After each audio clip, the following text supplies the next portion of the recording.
मंदिर का मामला है, इस तरह निर्णय नहीं बदलते। यह सच है कि गांव में कहीं पानी नहीं निकला और मंदिर के लिए भी इससे शुभ स्थान कहीं नहीं मिला, इसलिए मंदिर तो यही बनेगा। अपनी सुविधा के लिए हम ईश्वर का निरादर नहीं कर सकते। निरादर कैसा सरपंच काका? दूसरे की परेशानी को समझना और उनके लिए सुविधा जुटाना ईश्वर का आदर करना ही तो है। हम सब यहाँ इस बच्ची से बहस करने नहीं आए हैं। मंदिर यही बनेगा, किसी दूसरी जगह का चुनाव करना असंभव है। बिल्कुल संभव है। ये विचार अति उत्तम है। इतनी छोटी सी बच्ची और इतनी बड़ी सोच। भगवान तो बोल नहीं सकते, इसलिए वो इस बच्ची के मुख से बुलवा रहे हैं। सच्ची कह रही हो तो पूरी धरती भगवान का घर है, वो कहीं भी विराजमान हो सकते हैं। और रही अनादर की बात, तो हमें नहीं लगता अपने भक्तों को तड़पता देख ईश्वर को खुशी मिलती होगी। और रही बात मंदिर की, तो वो कहीं भी बने, भगवान क्यों नाराज होंगे। इसलिए मैं मल्हार राव होलकर ये घोषणा करता हूं कि आज निर्माण कार्य अवश्य शुरू होगा, लेकिन मंदिर का नहीं, कुएं का।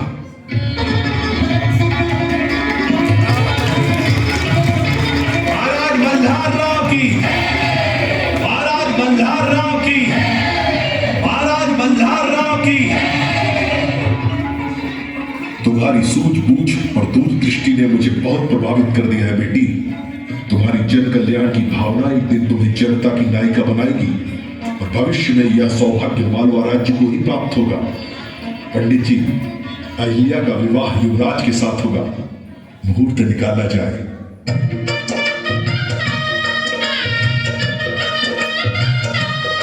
रानी अहिल्या की, रानी अहिल्या की, रानी अहिल्या की। महाराज होलकर जी के प्रेम और विश्वास के कारण रानी अहिल्या मालवा राज दरबार की प्रमुख पदाधिकारी बन गई। अहिल्या द्वारा स्थापित हथकरघा केंद्रों से मालवा के व्यापार और समृद्धि को बढ़ावा मिला। जनता और राज दरबार दोनों में अहिल्या की लोकप्रियता बढ़ गई। वो संपूर्ण मालवा वासियों के दिलों में राज करने लगे।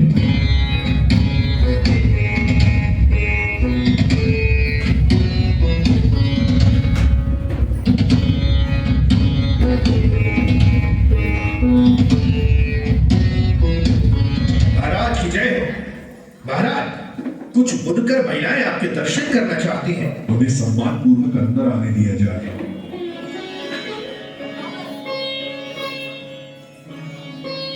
महाराज की जय हो। महाराज, हम आपको कुछ भेंट देना चाहते हैं।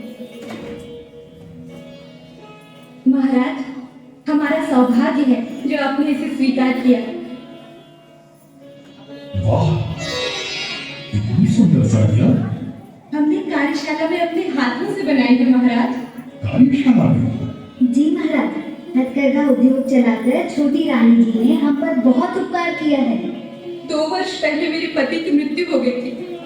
हमारा परिवार दाने दाने के लिए तरसने लगा था, लेकिन हथकरघा ने थारी को सहारा दे दिया। अब हम घी लगाकर रोटी खाने लगे हैं महाराज। आजीविका का साधन मिलने से हमारे परिवार में शांति और खुशहाली आई है।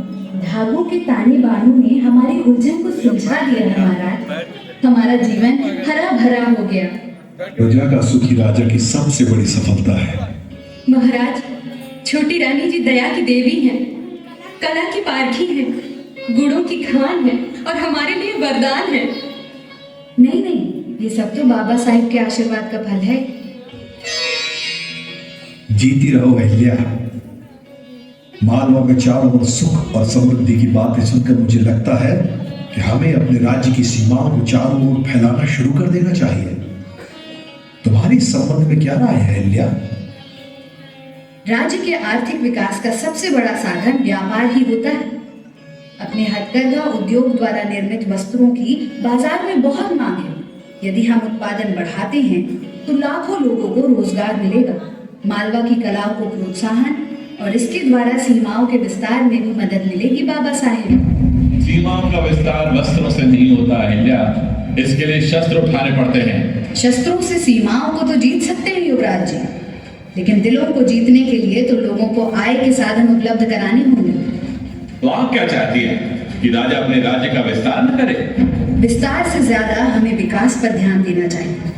जब हमारे उद्योग और व्यापार की सौरभ सभी दिशाओं में फैलेगी तो निसंदेह दूसरे राज्य व्यापार करने के लिए हमसे जुड़ जाएंगे और यही होगा सही मायने में राज्य का विस्तार।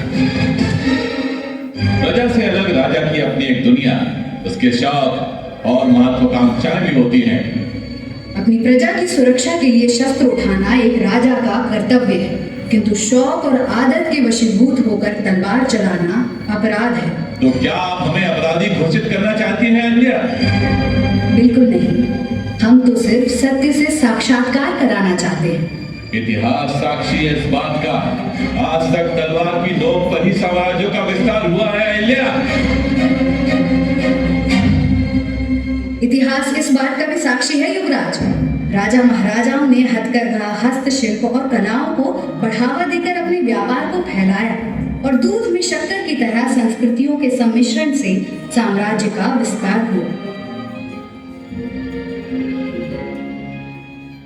मानचित्र में तो विशाल साम्राज्य बहुत अच्छा लगता है खांडेराव, किंतु साम्राज्य की विशालता उसके क्षेत्रफल से नहीं, प्रजा की खुशहाली, सुरक्षा और उनके जीवन स्तर से तय होती है। प्रजा को सुखी और सुरक्षित किए बिना कोई भी साम्राज्य टिक नहीं सकता। तुम्हारा कहना उचित है अहिल्या। बाबा साहेब, आशीर्वाद दीजिए।